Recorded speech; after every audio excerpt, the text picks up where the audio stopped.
Let's look at Project 3. You can see some patterns are already stitched. Some patterns are not yet stitched, and some patterns don't need stitching.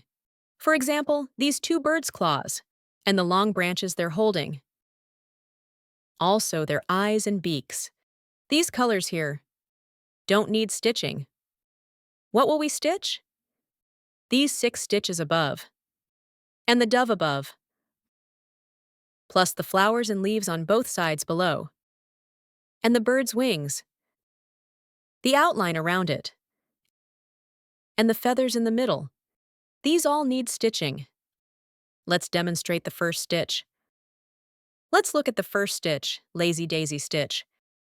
First, look at the 2 finished ones. It's an individual loop stitch. Let's demonstrate.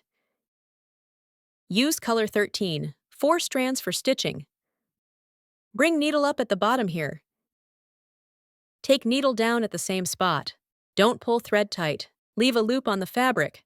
Move needle to top center position and bring up. Make sure needle goes through the loop. Pull thread. When pulling thread, cover the pattern underneath. Then take needle down along outer outline. This individual Lazy Daisy loop is complete. Turn the fabric over. This is the knot we tied before stitching. Now let's tie a finishing knot on the back. Thread needle under the stitch just made. Thread under the stitch again. Catch the needle on top. You can lift the needle with your finger. This makes it easier to work. Then, wrap twice around the needle. Hold the loops with your finger. Pull thread upward.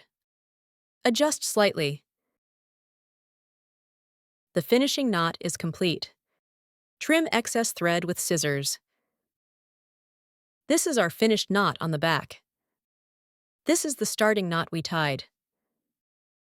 Now let's look at this pattern. Actually, this pattern is made of multiple individual Lazy Daisy loops, combined to form a flower. Then stitch a French knot in the center. Let's demonstrate. Use color 6, 4 strands for stitching. Bring needle up at the bottom of the pattern. Don't come up in the center. Save the center for the French knot. So leave it untouched for now. Bring up at bottom center of the daisy. Go back down at the center point again. Don't pull thread tight. Leave some thread on the fabric. Bring up at top center of the pattern. Let it form a teardrop shape. Take needle down along outer outline. Let's demonstrate again. Bring up here. Take down at the original spot below. Don't pull tight. Bring up at center of the top line. Take down along outer outline, creating an individual loop stitch. Follow these steps to complete the remaining pattern. Remember to always go down at the same spot. It resembles a small daisy, so it's called Lazy Daisy stitch.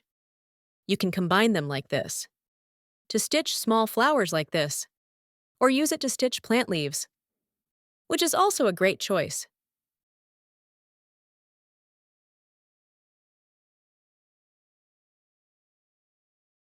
Take down.